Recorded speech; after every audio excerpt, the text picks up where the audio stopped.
Hello again and welcome to another Warhammer 40k Imperial Guard Tactics video. Today I'm going to be taking a look at the new Imperial Guard Commissar and giving you my first impressions after using it in a few tester games. In case this is your first time seeing one of my first impression videos, I'm going to link at the end of this video to another one where I have a first impressions about the Cadian Command Squad. But without further ado, let's take a look at the new Guard Commissar and really go over how he feels like in the new Guard Codex. Now, the first thing to mention is that the Commissar is an elite choice, and there is no longer an option to have a Lord Commissar in the HQ choice. As far as I can tell, there's no way to upgrade one of your Commissars into a Lord Commissar as well, although bear in mind the information that I've been using to play test this guy is from an earlier version of the Codex. That may have changed, and it would be nice to see how these guys look in the final version of the Codex. Now, whilst there is no official Lord Commissar profile anymore, this new Commissar kind of feels like a combination of the old Lord Commissar and regular Commissar profile. So he's got the old regular Commissar's weapon skill and ballistic skill, but he's got the 4 wounds of the Lord Commissar, and he comes with a refractor field as well. So to me, it feels like GW took the Lord Commissar profile, the old regular Commissar profile, found a middle point between the two, and that's what they chose for the new Commissar's profile. In terms of performance on the tabletop, despite the fact that you can give this guy a power sword and a plasma pistol, I would recommend keeping him as cheap as possible. He is not a combat character. He still only has 3 attacks. He's still only strength 3.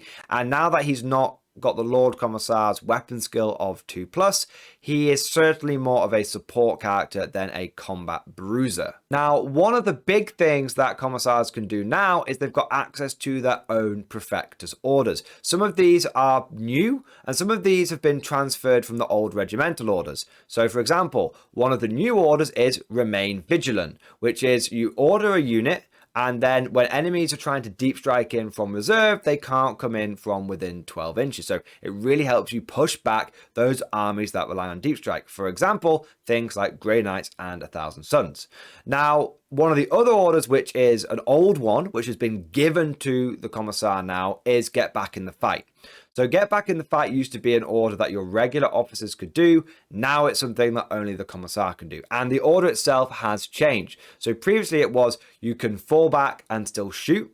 And now it allows you to fall back and you can choose if you want to shoot or charge, but you can't do both. So it has overall had a bit of an upgrade. But what you've got to remember is that it's now coming from your Commissar and not coming from your officer.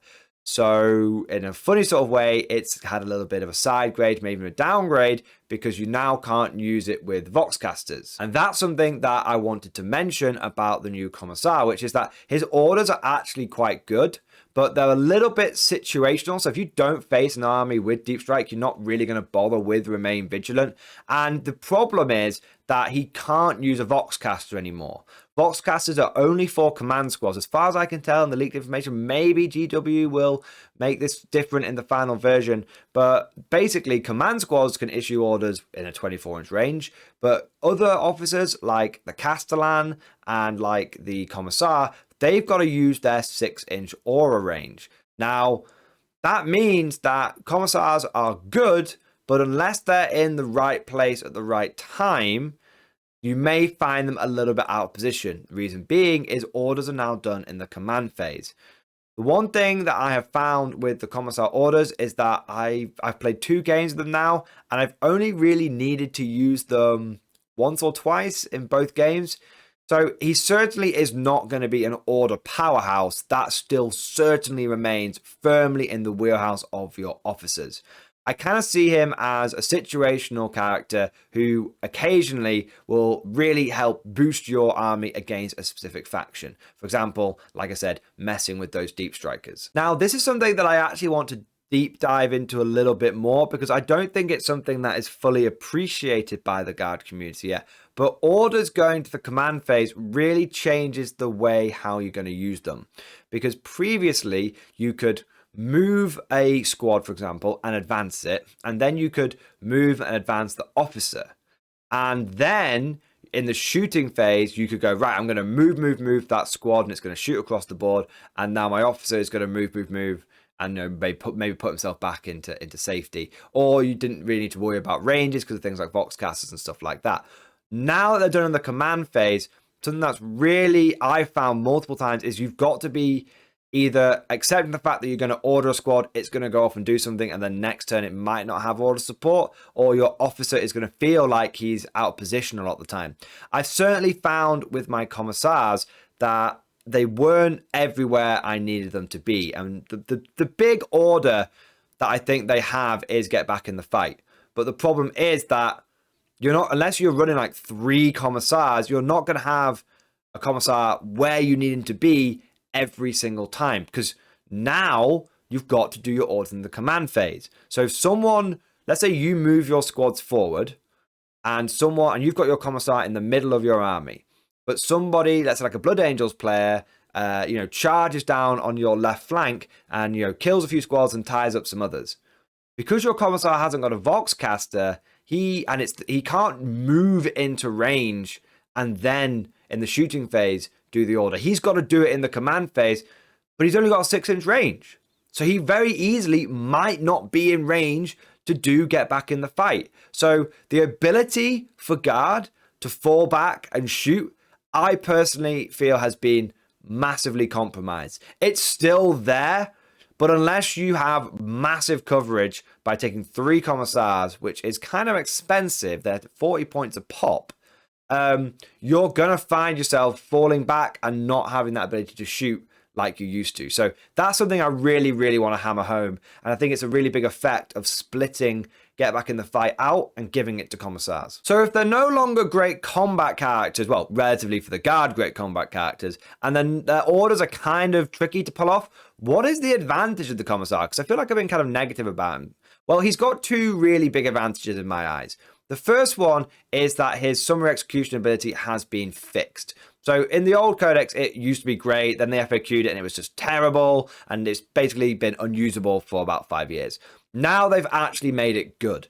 How it works is when one of your units fails a leadership test, one guy runs away and then you can use the commissar and no more run away. Now the commissar can only do this on 1 unit at a time. He can't be, summary executing 12 units around him. But it basically means if you've got a unit and you don't want it to run away, you don't want them all to run away, he can just go, look, you lose that first one when you fail the combat attrition test and then you lose no more. Essentially what it represents is you fail the leadership test. Under normal 40k rules, that first guy runs away and then you roll for the rest, right? But what the commissar is really doing in this case is you fail the leadership test, he kills one, and the remaining guys stick around. So it's kind of cool how they've managed to work that in to the regular game mechanics, not had to make like a special exception. I really like the way it's worded. And so I found that to be very helpful. When I've been doing like a big push for a central objective, I've had my commissar in that big push and he's helped.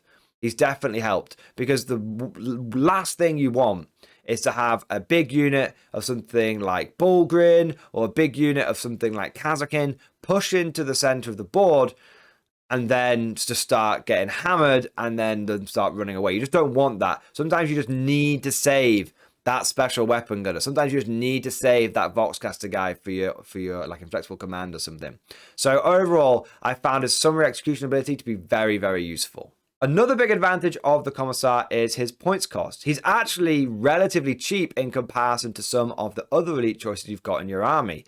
Things like engine seers and other characters, they're coming in at like 50 or 60 points. And then you start looking at some of the elite infantry you've got access to, and the cheapest one you can get is Scions at 65 points, but then Kazakin starts at 105 points. Sometimes you just need a cheap choice to fill out that brigade. And I find that the Commissar is actually probably one of the most cost-effective choices you can take for that third elite choice. I've been building a couple of brigades and I've been finding that I really have been struggling to take many elite choices because I want to take so much in the heavy support section and stuff like that I've been really struggling with choices in my elite section, which is surprising because in the old guard codes, the elite section was fairly hotly contested.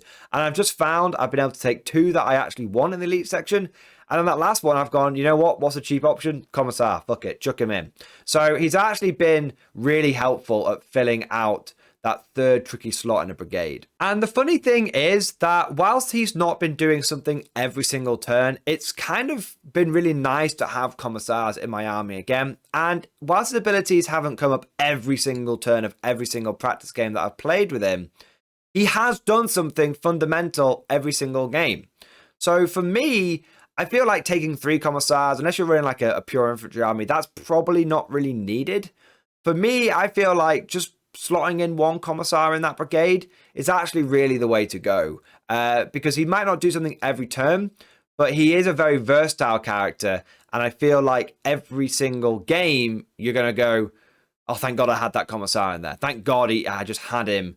You know, he's not been useful for the first 4 turns, but thank God he came into his own turn 5. You know, something like that. Or maybe you're going to play, you know, that game where you go against Grey Knights. And you're like, thank God I got first turn and I can issue Remain Vigilant and I can have all those Grey Knights push back and they can't deep strike in. That's made such a huge difference. So I definitely feel like he's not going to be useful every turn, but he is a bit of a Swiss Army knife and he is going to be useful every game. But overall, those are my thoughts on the new Commissar. I think that you're going to find yourself fielding 1 in most of your guard armies, but he's certainly not a mandatory or spammable choice. You're not going to take like 3 of them every game. Maybe that'll be different when the final version of the Codex drops, but overall, I'd give this guy a solid C tier rating. He's totally usable, very much a Swiss Army knife. In certain games, he's going to give you a big advantage, but he's not quite cheap enough that you're going to want to be spamming him because it might be that you don't use him very much in each game that you play. But those are just my thoughts. What do you think? Let me know down in the comment section below.